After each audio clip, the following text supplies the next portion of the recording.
yang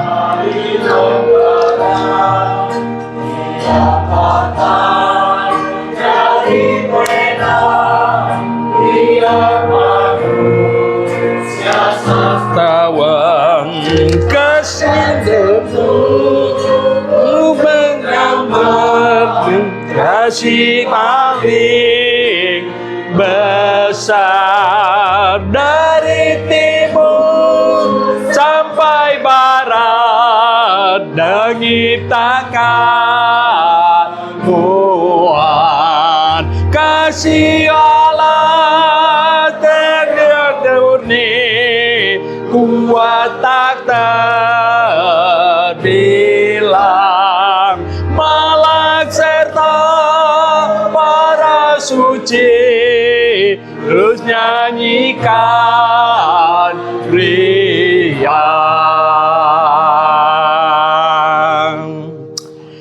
Oke, kita berdoa.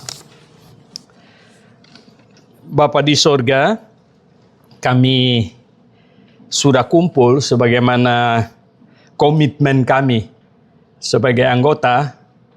Kami sudah ada di sini.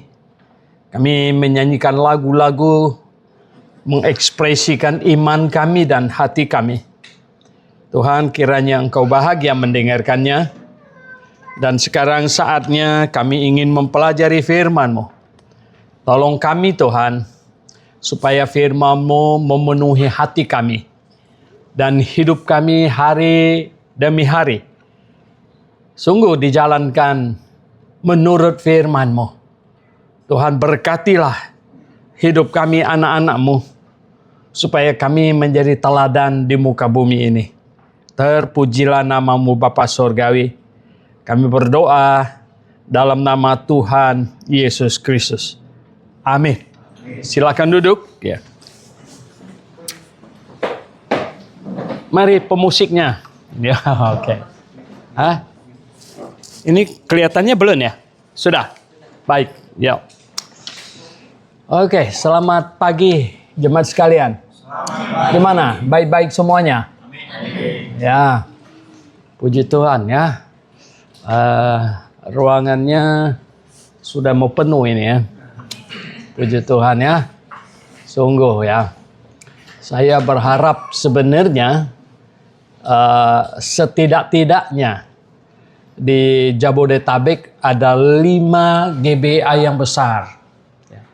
Sekurang-kurangnya 5. Kalau Anda perhatikan buku ulang tahun Grafe yang ke-20, itu tahun ketiga atau keempat.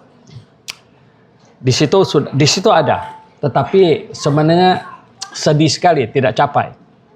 Karena waktu itu saya patok satu gereja dalam 10 tahun mendirikan 10 gereja. Ya. Jadi Anda dengar, satu gereja berdiri 10 tahun mendirikan 10 gereja. Nah, 10 gereja dalam 10 tahun masing-masing mendirikan gereja, 10 gereja jadi berapa? Jadi 100. Sebenarnya GBA 20 tahun itu harus sudah 100 gereja. Nah, 100 gereja dalam 10 tahun, masing-masing gereja mendirikan 10 gereja, 30 tahun GBA sudah ada berapa? 1000.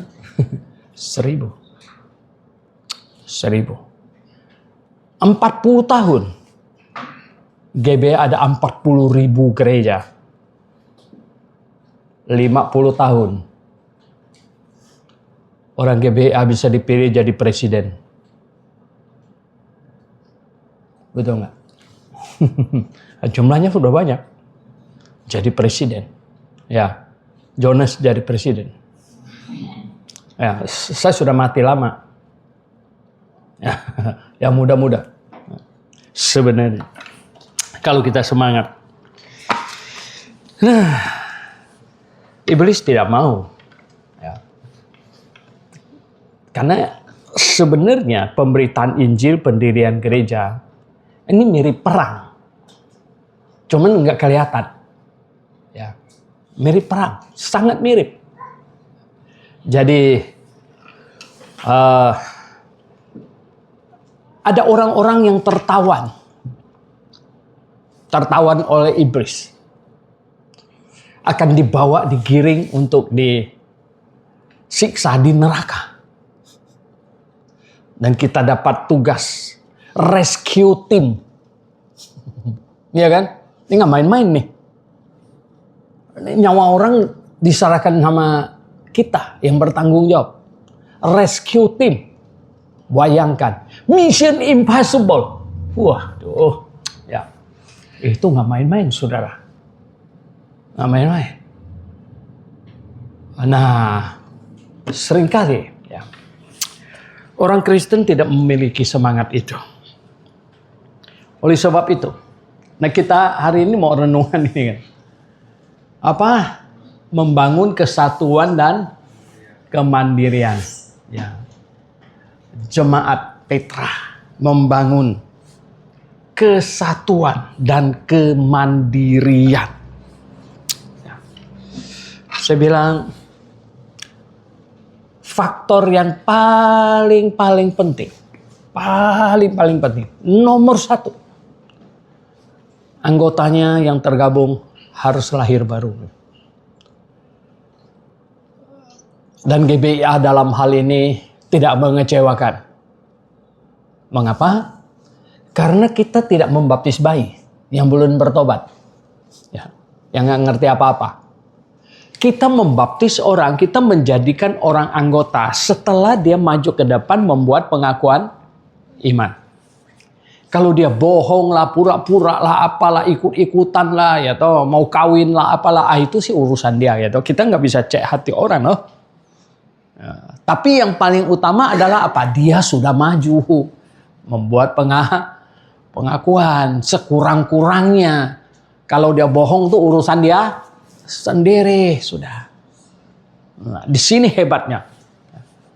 Saya tahu seluruh Indonesia cuman GBIA. Ya. Karena yang saya bawa pulang dari Amerika. Saya melihat orang dipanggil dan banyak maju ke depan. Sebenarnya maju ke depan kalau di Indonesia kita hanya mau membuat pernyataan iman, mau dibaptis, gabung jadi jemaat. Di sana itu banyak yang maju ke depan tuh menangis, meraung-raung karena berdosa dan lain sebagainya. Jadi di setiap minggu nyanyi lagu terakhir, mari ya kalau Anda ada urusan dengan Tuhan, maju. Begitu.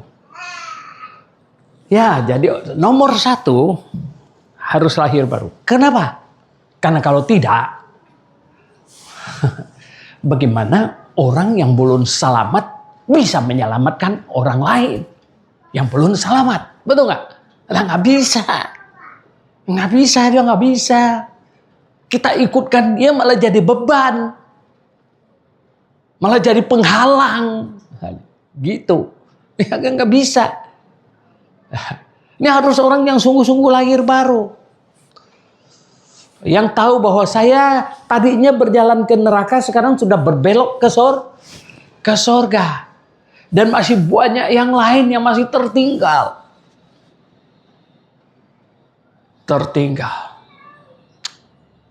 Di Grafe ada banyak.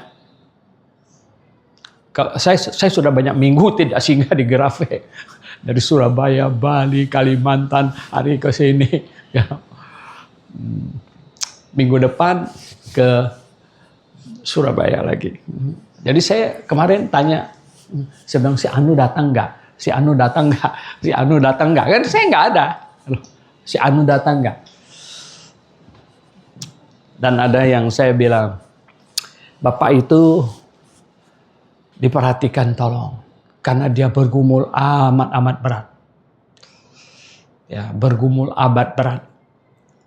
Dalam satu keluarga, anaknya 3. Istrinya pakai jilbab. Anaknya pakai jilbab. Dan dia sendirian. Kasihan loh. Dan dia bilang, doakan saya Pak Suento, doakan. Ya kita doakan. Ada satu bapak. Tadinya satu kantor. Ya satu kantor jatuh cinta, nggak heran lah ya. Sama cewek Padang. Kawinlah. Karena waktu kawin dulu dia belum ngerti kebenaran. Dia sendiri belum lahir baru kan. Kristen-kristenan. Nah, setelah menikah segala macam ketemu Grafe, sekarang lahir baru. Puyeng dah. Dia ngerti kebenaran, istrinya jadi fanatik. Walah. Dia bilang yang celaka itu adalah pada waktu dia mengizinkan mertuanya datang bermalam di tempat dia, cukup banyak malam, istrinya dibawa ke tarawih. Selesai tarawih 1 minggu, nggak mau pegang tangan suaminya, najis. Lah. Nggak bisa. Ya. Nah, sekarang mereka sangat sedih, ingin menolong. Kalau Anda belum diselamatkan, Anda tidak ada hati untuk menolong yang lain. Tidak ada. Tapi kalau Anda sudah diselamatkan, Anda bisa rasanya seperti apa? Rasanya seperti apa kalau anggota keluargamu yang kau sayang tidak mau percaya. Saya pasang satu ada apa yang ini apa? Ya, spanduk di belakang mimbar.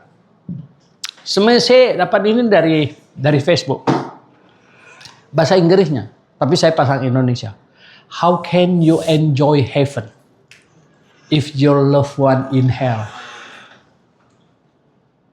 Bagaimana kamu menikmati surga jika orang yang kau kasihi di neraka? Betul nggak? Nggak bisa. Sakit. Banyak dari kalian sini kenal Sinta kan? Sinta, Jaya punya istri. Dulu sekali, Grafe belum lama. Mamanya sakit, kanker payudara. Dia bawa berobat ke Cina, kemana-mana puter, balik nggak bisa lagi. Saya pergi nginjil mamanya berkali-kali. Nginjil pakai bahasa Teochew. Tanya dia gimana? Kita berdoa terima Tuhan Yesus. Maya. Walah dia nggak mau. Banyak kali. Ya, saya bilang Sin gimana nih? Mama nggak mau nih. Aduh dia nangis. Nggak lama kemudian meninggal lah. Ya Sintanya menangis meraung-raung. Saya bilang Sin, udah nggak usah ditangisin lagi. Ya, kenapa? Karena kita sudah usaha. Ya kan? Tahu nggak? Ketika orang-orang yang kau sayangi ada di neraka, cuman satu yang dapat menghibur kita. Tahu nggak apa? Bahwa kita sudah berusaha. Dan kita sudah cukup berusaha. Kan kita sendiri tahu. Ada nggak? Kamu sudah berusaha sampai detik terakhir. Kalau tidak, wah, kita akan sangat menyayangkan. Nomor 1, kesatuan dan kemandirian perlu orang lahir baru dalam jemaat. Lahir baru dalam jemaat itu dibentuk terdiri dari kumpulan orang lahir baru. Orang yang selamat. Karena kita selamat dan kita belum pergi ke surga. Jadi kita masih di dunia. Nah karena kita masih di dunia inilah maka kita kumpul. Ya. Supaya apa? Saling menguatkan satu dengan yang lain. Ya toh? Kita perlu saling menguatkan. Kalau setiap bertobat percaya Tuhan Yesus kita hilang masuk surga, ya nggak perlu jemaat. Ya kan? Nah karena kita belum ke surga nih. Tuhan janji mau datang juga belum datang nih. Ya udah, berarti kita kumpul. Orang-orang percaya perlu kumpul. Kumpul yang seiman. Yang seiman. Wow. Wah, ini pusing ini. Persatuan ini penting dong. Jadi gini, jemaat itu terdiri dari orang yang latar belakangnya macam-macam. Belum sukunya, ya kan? Pendidikannya, kebiasaannya, bahkan dari latar belakang agama lain. Akhirnya kita kumpul di sini. Orangnya, alah, aneh-aneh nih, atau betul nggak? Kenapa? Lah sekarang, ya, dua orang yang beda kebiasaan saja, ya, beda kebiasaan, menikah. Waduh. Orang tanya sama saya kasih seminar, saya bilang gini, kalau bukan karena sangat cinta, kalau beda suku segala macam bisa repot. Karena beda ini, apa? Beda kebiasaan, tradisi segala macam, banyak bedanya. Gitu loh. Saya pernah ketemu orang Dayak, laki, kuliah di Jerman, dapat istri Jerman. Ini ngomong-ngomong, aduh, dia bilang, setengah mati juga. Saya bilang, kenapa? Bikin apokat saja, dia mau pakai garam, gue mau pakai gula. Akhirnya dibikin dulu tawar. Dia punya masuk garam, gue punya masuk gula, ya kan? Coba bayangkan. Latar belakang ada satu suami istri, sampai hampir cerai. Istrinya dari teknokrat, birokrat, anak pejabat. Suaminya petani. Padahal petani di sana itu nggak miskin-miskin loh, ya. Punya mobil, traktor segala macam. Tapi kan cara hidupnya beda, betul nggak? Petani kan pakainya blue jean atau kotor, ya. Sedangkan birokrat apa? Pakai dasi, segala macam. Satu kali mereka pergi makan nih, pesta. Orang-orang hebat semua.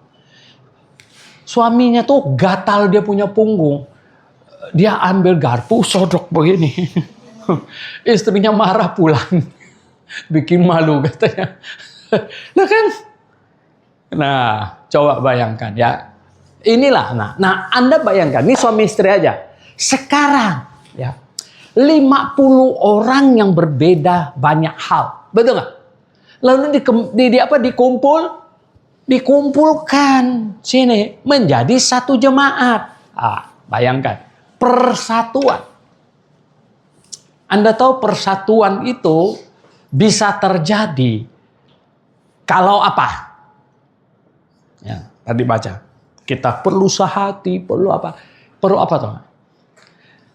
Perlu pengorbanan. Ya. Perlu pengorbanan. Suami istri pun mau langgeng, perlu apa?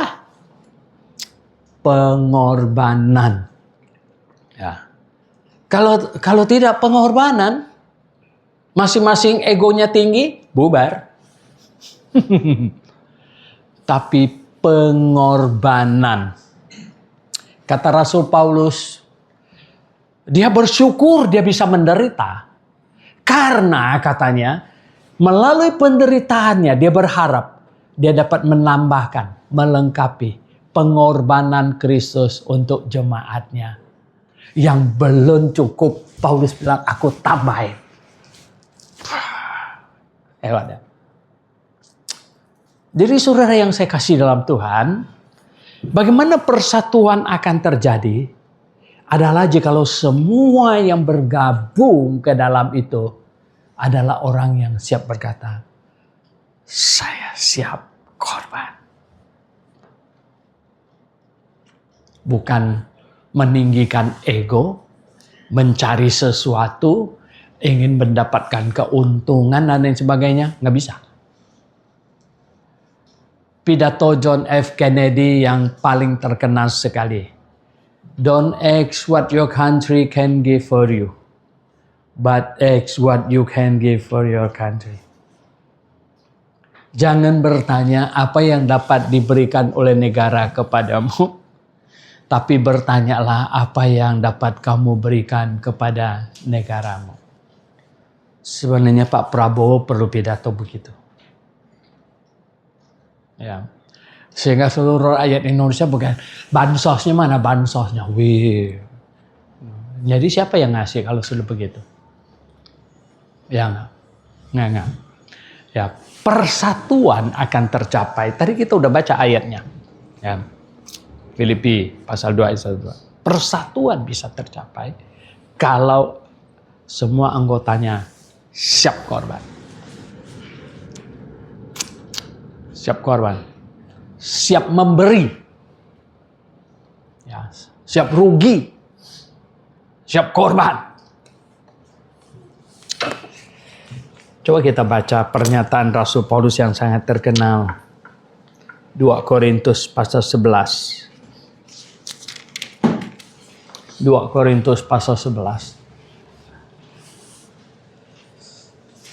Dari ayat 23 sampai 29 saya baca dengan cepat. Kalian ikutin ya. 23. 2 Korintus pasal 11 ayat 23. Apakah mereka pelayan Kristus? Aku berkata seperti orang gila. Aku lebih lagi. Aku lebih banyak berjeri lelah, lebih sering dalam penjara, didera di luar batas, kerap kali dalam bahaya maut. 5 kali aku disesa orang Yahudi, setiap kali 40 kurang 1 pukulan. 3 kali aku didera, 1 kali aku dilempari dengan batu, 3 kali mengalami karam kapal, sehari semalam aku terkatung-katung di tengah laut. Dalam perjalananku aku sering diancam bahaya banjir dan bahaya penyamun, bahaya dari pihak orang-orang Yahudi dan dari pihak orang-orang bukan Yahudi, bahaya di kota, bahaya di padang gurun, bahaya di tengah laut, dan bahaya dari pihak saudara-saudara palsu. Aku banyak berjeri lelah dan bekerja berat. Kerap kali aku tidak tidur, aku lapar dan dahaga. Kerap kali aku berpuasa kedinginan dan tanpa pakaian. Dan dengan tidak menyebut banyak hal lain lagi, urusanku sehari-hari yaitu untuk memelihara semua jemaat-jemaat. Jika ada orang yang merasa lemah, tidakkah aku turut merasa lemah? Jika ada orang tersandung, tidakkah hatiku hancur oleh duka cita? Siapa di sini yang pernah menderita satu macam aja yang Rasul Paulus alami? Satu macam aja. Saya baca ini saya malu. Saya malu. Ya. Dicambuk. 40 kurang 1 pukulan. Berapa kali katanya? 5 kali aku dicambuk. Saya ditempeleng aja belum pernah. Ditempeleng saja belum pernah. Apalagi dicambuk. Dilempar di batu 1 kali. Yang rajam dia kira udah mati. Mereka pergi. Muridnya datang pikir mau bawa untuk dikubur. Hidup. Hidup. Dengan tidak menyebut banyak hal yang lain lagi. Urusanku sehari-hari untuk memelihara jemaat-jemaat.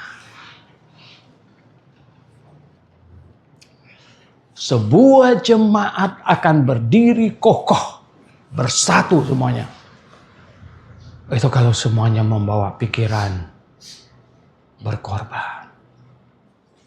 Berkorban. Ya. Saya datang pulang dari Amerika. Aduh, ya. Saya baru bawa orang Amerika jalan 1 minggu. Ya. Saya banyak cerita sama dia. Dia bilang harus dibikin buku. Supaya generasi muda bisa membaca. Wah, ya. Pengorbanan demi pengorbanan. Semua jemaat awal Grafe saya ajak harus korban. Mereka tanya sama saya, Pak Soento, ada kiriman duit nggak dari Amerika? Kita bisa minta duit nggak? Nggak bisa, sudah. Nggak bisa. Lalu gimana? Ya kita. Kita. Iyalah. Wala. Gimana nih? Kita. Luar biasa. Dalam 2 tahun pindah 6 kali. Grafe. 2 tahun pindah 6 kali. Ya. Dan terakhir yang ada di tempat kita ini.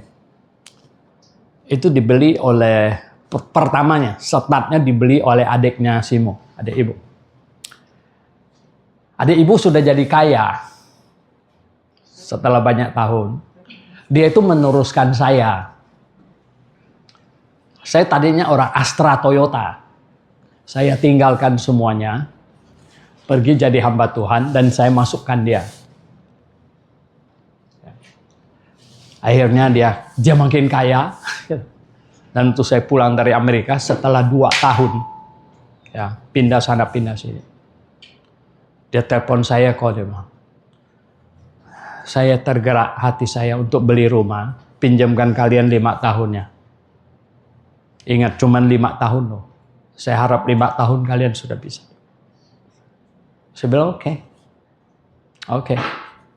Dia beli rumah. Dia teken 5 tahun. Dia beli 480 juta. Itu yang bagian pertama yang ada toko buku itu. Setelah 5 tahun kita beli dengan dia 800 juta. Jemaat, saya bilang sama mereka nggak apa-apa.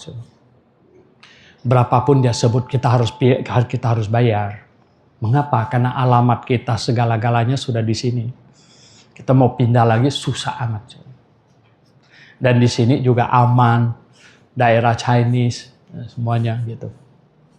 Ya. Tapi susahnya bukan main. Saudara, karena adik Simu yang beli, ya. Jadi kita bangun lantai 3 untuk kebaktian. Pertamanya kita kebaktian di lantai 1 yang toko buku sekarang. Akhirnya kita bangun lantai 3. Sebenarnya saya bisa seneng tinggal di lantai 2. Tapi korban, sekali lagi harus berkorban. Saya bikin loteng sendiri di lantai 4. Yang mirip sangkar burung merpati. Cukup lama saya tinggal di situ. Ya. Waktu mau beli lagi sebelah kalau salah atau beli mobil gereja, nggak ada duit, kurang dikit. Saya jual sedan saya, naik bus saja jual, tanggung. Waktu mau beli sebelah. Gimana? Kita udah cari duit sampai segini masih kurang dikit. Aduh. Jual mobil, naik bus. Terus mereka bilang gereja harus beli mobil. Kurang duit lagi. Saya bilang kepada Simo, istri saya, semua emas yang kita ada sampai cincin bros yang orang kasih perpisahan,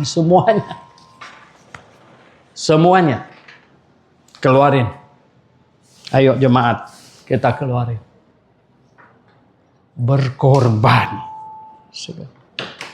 Ya. Berkorban.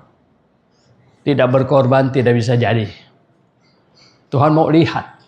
Ini orang-orang yang datang bergabung ini mau cari, ini oportunis. Ya kan? Ini oportunis atau ini orang-orang yang benar-benar mengasihi Tuhan. Yang mau berkorban.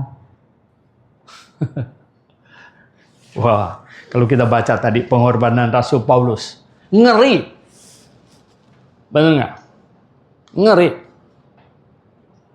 Orang tanya sama saya, kenapa Rasul Paulus tidak menikah? Oh, saya bilang kalau menikah istrinya akan susah.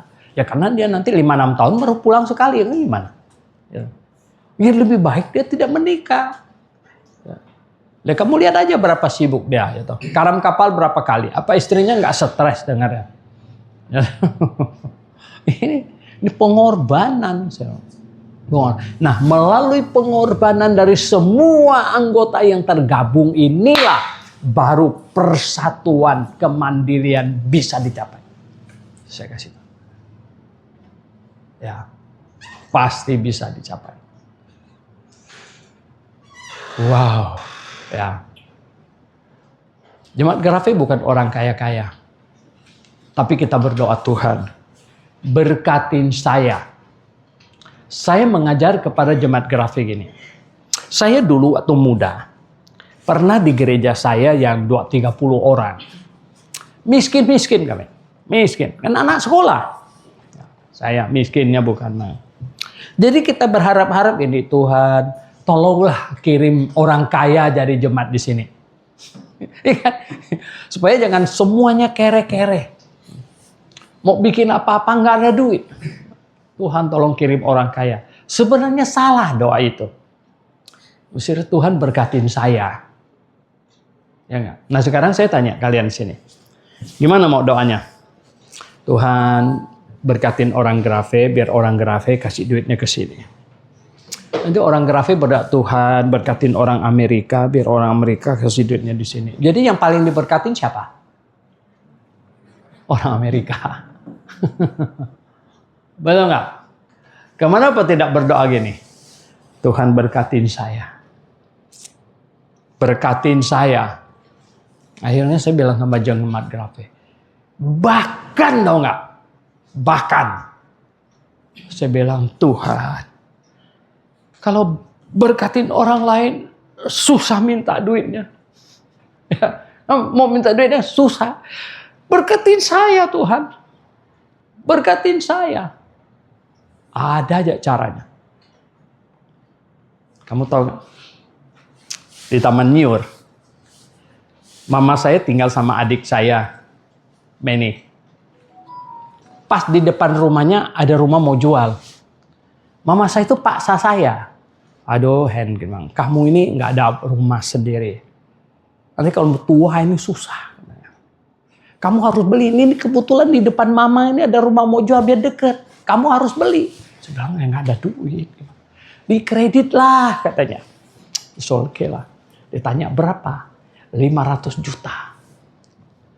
500 juta. Kredit. Nggak ada duit. Hamba Tuhan nggak ada selip gaji. Pak Timotius itu, Diaken Timotius itu, bawa saya ke bank jamin. Bank Buana yang dekat Harmoni itu. Jamin, dia ikut menjamin. Saya bilang, kalian suruh saya beli. Awas suruh saya bilang. Jangan sekali-sekali kalian macet kasih perpuluhan. Karena kau yang suruh-suruh saya kan. Kalau kau macet kasih perpuluhan, saya bisa gawat nih, saya bilang. Oh enggak ada, pokoknya kamu beli. Saya beli udah teken. Ansur setengah mati. Selesai ansur 1 tahun. Ada orang mau beli. Kamu tahu nggak berapa? 2M. Untung berapa kali lipat? Ya kan? Jual nggak? Jual lah. Beli 500 juta. Ya. Makanya saya, Tuhan, kenapa? Saya yang berteriak. Saya berteriak. Tuhan, saya bilang, Tuhan, berkatin orang lain, kita meminta duit sama dia susah amat. Nah, kenapa tidak berkatin saya aja? Ini ada cerita. Saya punya rektor, namanya Dr. Rodbell. Waktu saya ada di situ, dia ada satu cucu, namanya John, masih kecil. Ya, 7-8 tahun. Deket-deket Natal, si John minta duit. John panggil dia Papau. Mau minta uang. Oh, minta uang. Berapa? $50. Anak kecil enggak boleh banyak-banyak. Ya udah 5 cukup, 5 atau 10. Nggak mau. Loh, kenapa? Umur 7 tahun. Ya. $10 cukup. Anak kecil kan nggak bisa bohong. Dia tarik kakeknya turun. Nggak cukup. Mau apa? Mau beli hadiah untuk kakek. Hah? Rupanya minta uang untuk apa? Mau hadiah kakeknya. Kalau gitu $100. Biar hadiahnya yang bagus.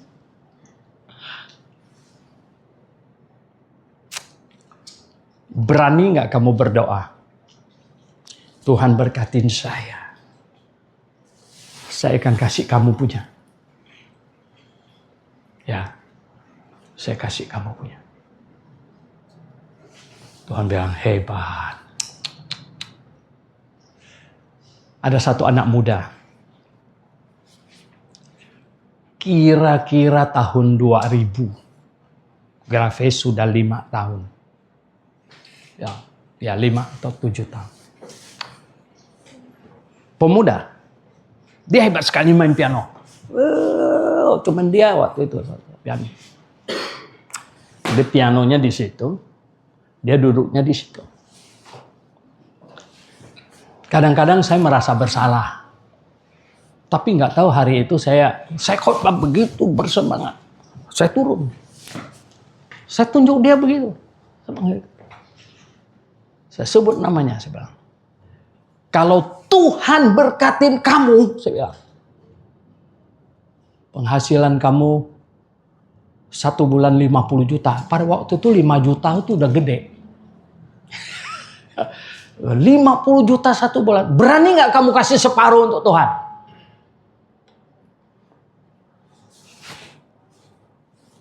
Seluruh malaikat di sorga tunggu. Dan dia jawab apa? Enggak berani.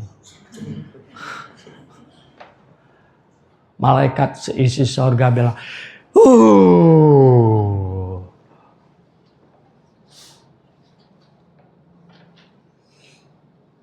Dan dia hilang. Sudah 20 tahun lebih. Saya dengar. Sampai hari ini dia tidak pernah punya penghasilan 1 bulan 50 juta.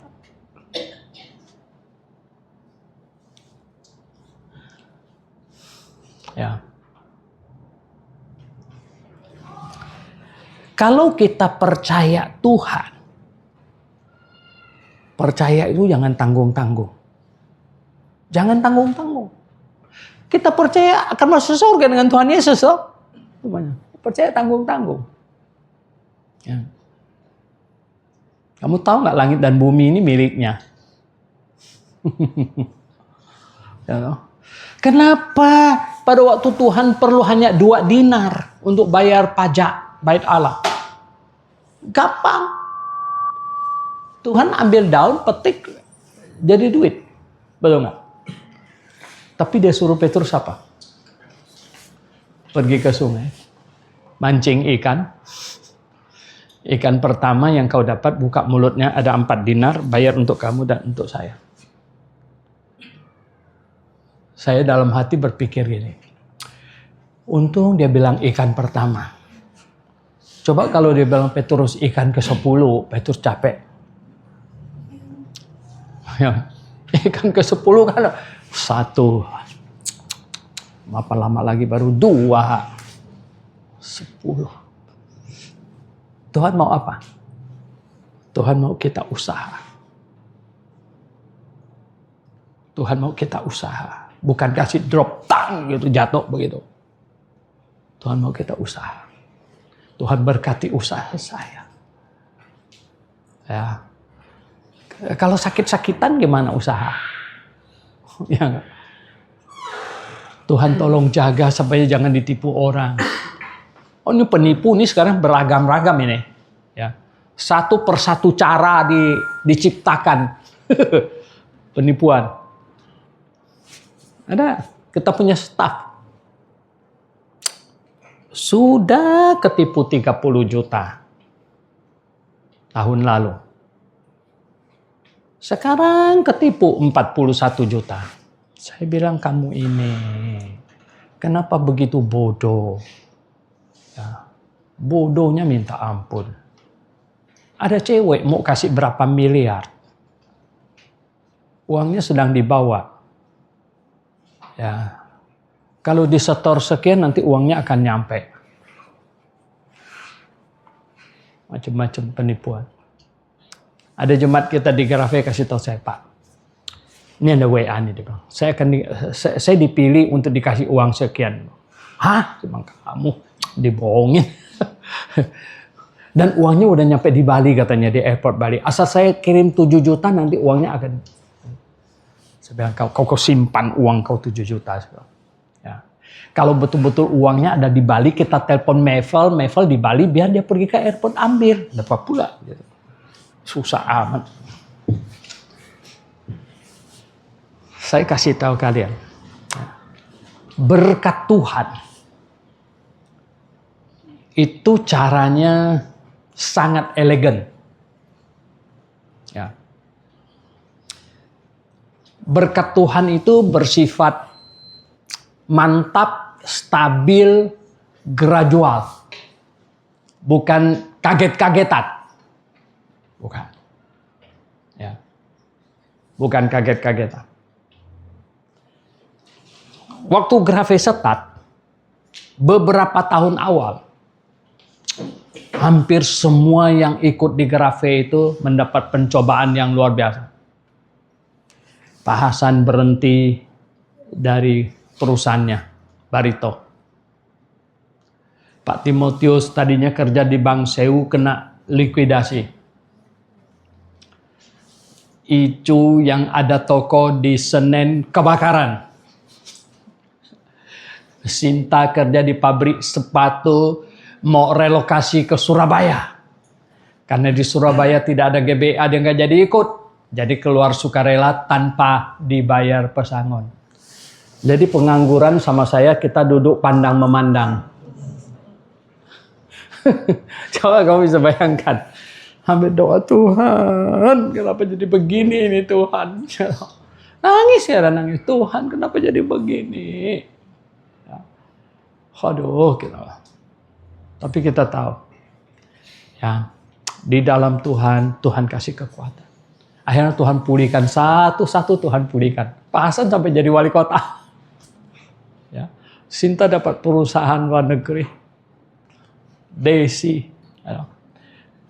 Pak Timotius makin membumbung. Semuanya. Ya. Setelah mengalami satu pencobaan. Yang hebat. Nah saudara yang saya kasih dalam Tuhan. Bagaimana membangun kesatuan dan kemandirian. Mandiri. Ini kan mau independen nih.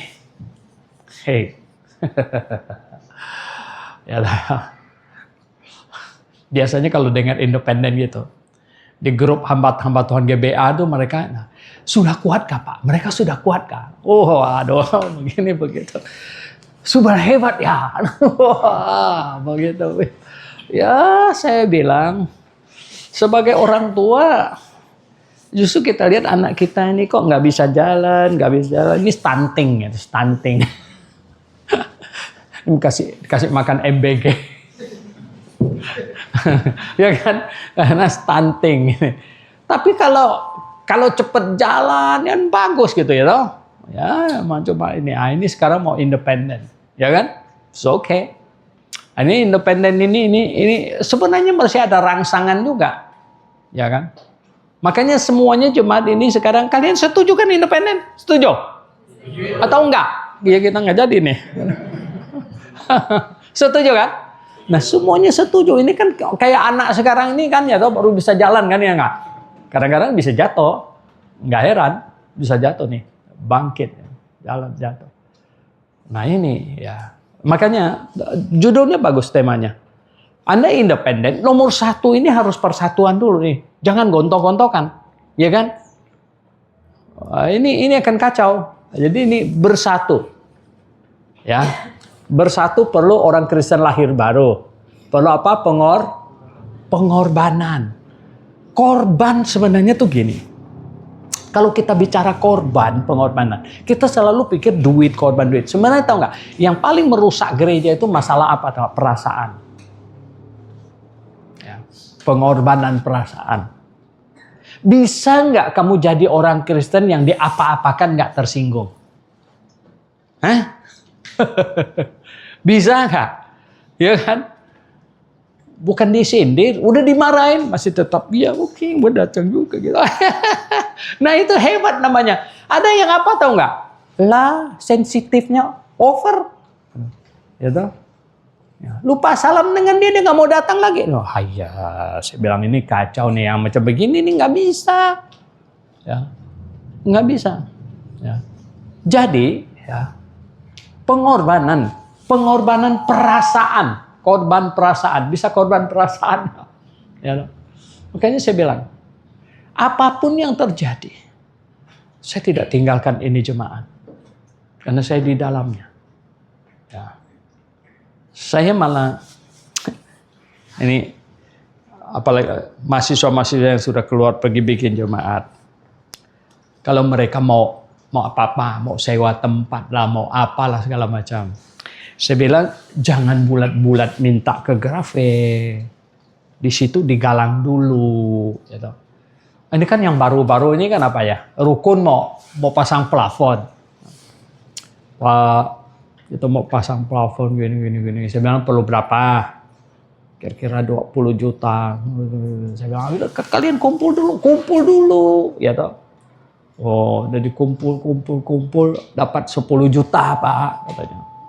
Jadi masih kurang berapa? Masih kurang 10 juta. Ya udah, saya pasang di grup. Nggak sampai sehari, ya, langsung cukup 10 juta.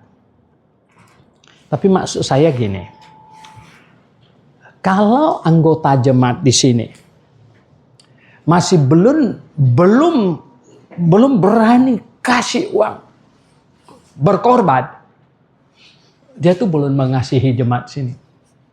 Korban waktu, apa segala macam, belum. Ya. Orang macam begini biasanya dia itu masih coba-coba, siap-siap mau pergi gitu. Ya kan? Siap-siap mau pergi, makanya dia mau suruh dia keluar duit, oh susah. Mau suruh dia apa, mau susah. Kenapa? Ya karena dia ancar-ancar, siap-siap mau pergi gitu. Lain kalau orang yang hatinya sudah di sini semuanya. Hati sudah di sini. Oh, gua mah diapa-apain juga gua nggak pergi punya. Nah, yang macam begini nih. Ya. Dan semuanya mempunyai mental mau kasih. Bukan datang oportunis, saya bilang. Ya kan? Orang macam-macam. Yang paling tua sekalipun udah nggak bisa, masih bisa berdoa, betul nggak? Ya ikut doakan dong. Doakan. Semua proyek kita, saya bilang ya, pergi nih bawa kelas. Memang saya yang ngajar. Itu hanya bagian kecil.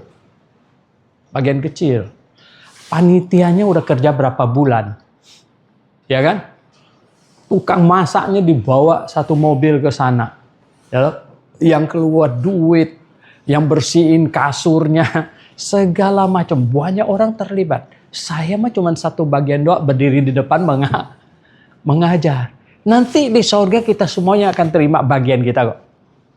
Jangan khawatir. Itu bos paling adil. Ya kan? Dia kan tahu nih. Kamu apa peran kamu. Makanya semua pihak ikut. Sebagian kalian sini kenal Pak Tobing. Pak Tobing yang tua itu kan. Pak Tobing ini orang Batak. Pertama ke GBIA. Dengar dari radio. Dia TNI pangkat kecil, pensiun. Uang pensiunnya nggak seberapa lah, ya. Kalau nggak salah sekitar nggak sampai 2 jutaan. Ya. Satu hari saya mau pergi seminar kalau nggak salah ke Papua atau kemana. Dia datang dengan amplop ini, Pak Soento, saya harus ambil bagian Pak, tolong diterima. Walah, kamu bisa bayangkan. Saya mau pergi seminar ke Papua. Saya terima uangnya, saya peluk dia Pak. Ya, saya nggak bilang jangan gitu apa. Dia udah doa, dia udah ada hatinya nih. Saya bilang ini uang akan sangat berguna. Kita doakan supaya seminar di sana ya nggak sia-sia. Ada jiwa yang dimenangkan. Uang ini berguna. Ya. Karena memang penginjilan biaya. Menyelamatkan orang tuh biayanya tinggi. Lah kalau kita cuma 40 juta. Bikin satu kali blok kelas terakhir Desember itu habis 42 juta. Mereka lapor sama saya. Dari orang bayar yang 250.000 itu berangkat dari itu. Total terkumpul 12 juta. Jadi tekor berapa? 30-an juta. Ya, satu kali blok kelas saja. Itu Desember. Nggak sampai 100 orang yang ikut. 80-an. Kalau 150-an orang ikut, 40 bisa 50 lebih juta. Ya. Itu nggak bisa nggak ada anak-anak Tuhan yang terlibat. Saya bilang kalau 50-an juta, katakanlah satu orang diselamatkan. Karena blok kelas yang terakhir ada 5 muslim yang ikut. Ya. Saya bilang Tuhan Yesus selamatkan satu orang yang kerasukan setan, tahu nggak biayanya berapa? Korbannya 2.000 ekor babi. Iya kan? 2.000 ekor babi. Kita ada mahasiswa Papua. Saya bilang di Papua, satu ekor babi itu berapa? 30 juta, Pak. Wow. Satu ekor 30 juta, 2.000 ekor berapa? 60 M. 60 M. Selamatkan satu orang gila. Kan dia bilang orang gila gitu ya. Udah kerasukan. Kamu bisa bayangkan. Nah, saudara yang saya kasih dalam Tuhan. Bagaimana supaya mandiri? Bersatu. Mandiri. Diperlukan orang yang lahir baru. Rohaninya bagus. Semua ini adalah orang-orang yang mengasihi Tuhan. Yang hati kita melambung-lambung. Ya. Dan perlu uang. Adalah orang-orang yang berani berdoa, Tuhan berkatin saya. Kalian pernah dengar cerita Colgate? Tahu ada odol merek apa? Colgate. Colgate ini anak muda. Orang baptis yang sangat mengasihi Tuhan. Kerja di pabrik sabun. Pabrik sabun yang dia kerja itu tidak begitu bagus. Sabun tahu nggak? Potong kayak bata gitu. Kayak dulu cap tangan kan gitu. Dia udah tahu nih gimana cara buat sabun. Ya. Udah tahu dia dapat rahasianya. Dia keluar. Dia bikin sabun sendiri. Tuhan berkati, idenya lebih bagus. Sabunnya selain dikasih warna, bentuknya dibikin aneh-aneh, gitu kan. Nah, kemudian berkembang jadi sabun wangi, segala macam. Dia laris keras. Mengalahkan punya bosnya. Ya jelas dia makin kaya. Dia setia kasih persepuluhan. Setia. Dan kesaksiannya yang terakhir tahu nggak? Ketika ada tua. Dia kasih 90% bukan 10%.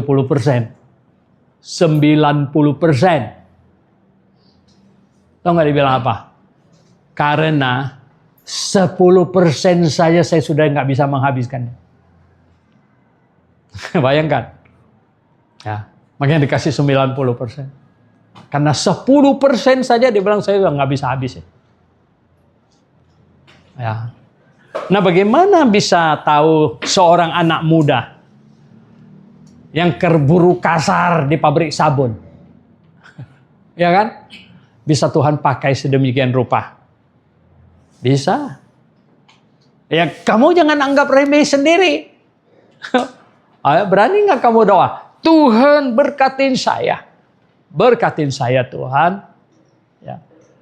Tapi jangan janji gombal. Ya. Berkatin saya. Saya akan dukung pelayananmu. Waktu Grafe baru start. Saya tanya jemaat. Menurut kalian, Tuhan sayang nggak sama jemaat Grafe? Sayang. Cuman sayang atau sayang sekali? Sayang sekali. Di antara semua gereja di Indonesia, Tuhan paling sayang gereja mana? Tuhan paling sayang Grafela. Oke. Nah, saya bilang. Sekarang saya tanya sama kalian. Kira-kira menurut akal sehat kalian, Tuhan mau nggak kirim uang untuk jemaat Grafe? Mau nggak? Mau. Tuhan mau kan kirim uang untuk jemaat Grafe? Tapi gimana cara kirimnya? Gimana cara kirimnya? Atau kita suruh satu diaken guru Injil pakai nyedok ikan di depan. Gitu. Lalu ada yang main musik. Ya. Dari amal jariah. Begitu. Tahu gimana? Ya kan Tuhan kan mau kirim uang nih untuk gereja nih. Sekarang Tuhan sayang sama GBA Petra. Tuhan sayang nggak? Sayang. Sayang. Sangat sayang. Nah Tuhan mau kirim uang nggak? Tadi saya tanya Sonya. Rumah ini mau jual harga berapa sih? Sekitar 4M. Oh murah. Tuhan punya duit. Oh segini mah di hadapan Tuhan nggak ada artis sedikit pun. Ya. Nah, Tuhan sayang nggak sama jemaat Petra? Sayang. Lalu Tuhan mau kirim nggak uang untuk jemaat Petra? Mau. Atau kita doa supaya Tuhan kirim lewat orang lain? Nah, Tuhan kirim lewat saya aja. Saya dulu sering khotbah di Grafe itu, saya bilang apa? Siapa yang mau jadi tukang bawa berkat Tuhan? Ongkosnya 80%. Nyampainya 20% aja. Waduh. Ya kan? 10% perpuluhan plus 10% untuk yang lain-lain. Tuhan memberkati orang. Tuhan ada rencana untuk memakai orang itu. Mengapa Tuhan membuat orang-orang Mesir tiba-tiba bermurah hati? Waktu orang Yahudi mau keluar, dimintain cincinnya dikasih, kalungnya dikasih, ya gelangnya dikasih, semuanya dikasih. Kayak dipleterin semuanya. Mau keluar. Karena Tuhan sampai di padang gurun Gunung Sinai mau membangun kemah kudus. Yang banyak perkakasnya itu semuanya dari emas. Dari emas. Nah sedangkan orang Yahudi kan kere. Budak kan. Yang nggak digaji malah dicambuk. Tapi Tuhan kasih berkat berlimpah. Supaya itu dipakai untuk membangun kemah kudus. Tapi iblis luar biasa menghasut Harun dan teman-teman semua yang lain. Dipakai bangun apa? Lembu emas. Kira-kira berapa kilo habis di situ? Oh ya kan? Berapa kilo habis di situ? Kadang-kadang Tuhan memberkati seseorang. Tuhan mau dia persembahkan untuk dipakai oleh Tuhan. Tapi iblis menghasutnya supaya dia pakai ke tempat yang lain. Oke. Tadi ayat kita. Filipi pasal 2. Jadi karena dalam Kristus ada nasihat. Ada penghiburan kasih. Ada persekutuan roh. Ada kasih mesra. Ada belas kasihan. Karena itu sempurnakanlah sukacitaku dengan ini. Hendaklah kamu sehati sepikir. Dalam satu kasih, satu jiwa, satu tujuan. Dengan tidak mencari kepentingan sendiri. Atau puji-pujian yang sia-sia. Bukan ini. Cari perhatian caper ya katanya. Cari perhatian gitu. Bukan. Ya. Cari kemuliaan Tuhan, bukan cari perhatian.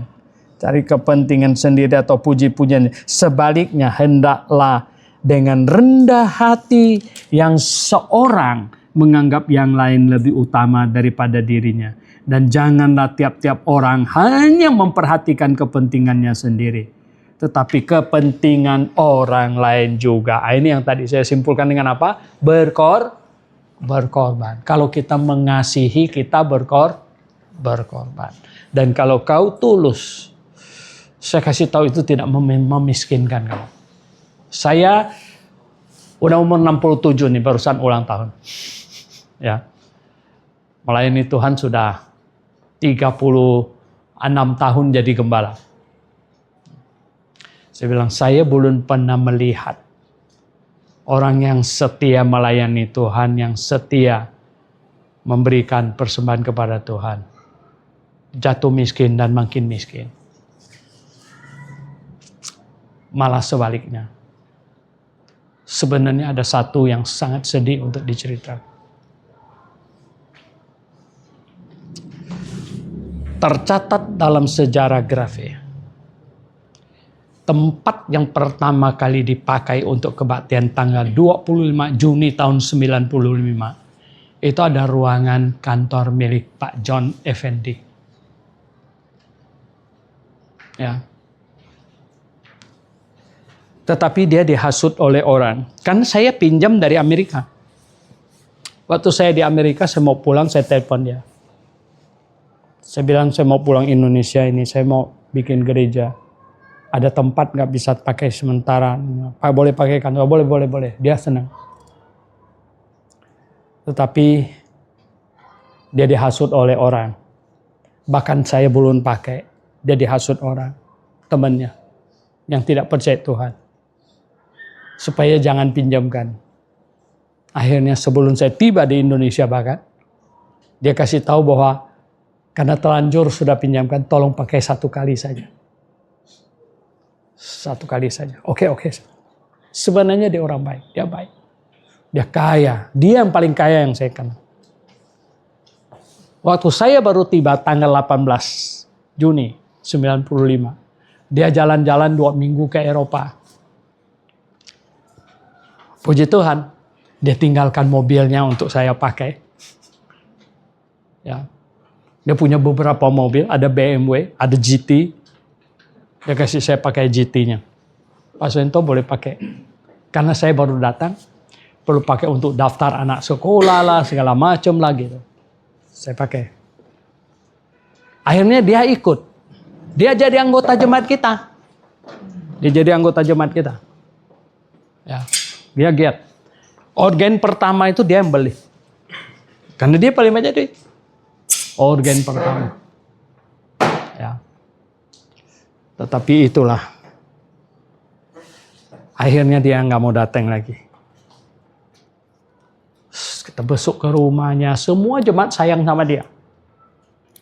Jemaat belum banyak sih. 20-an orang. Lebih sedikit dari ini. Datang sama dia. Tahu nggak apa? Kita dengar-dengar. Ada yang dekat dengan dia. Temannya bilang sama dia.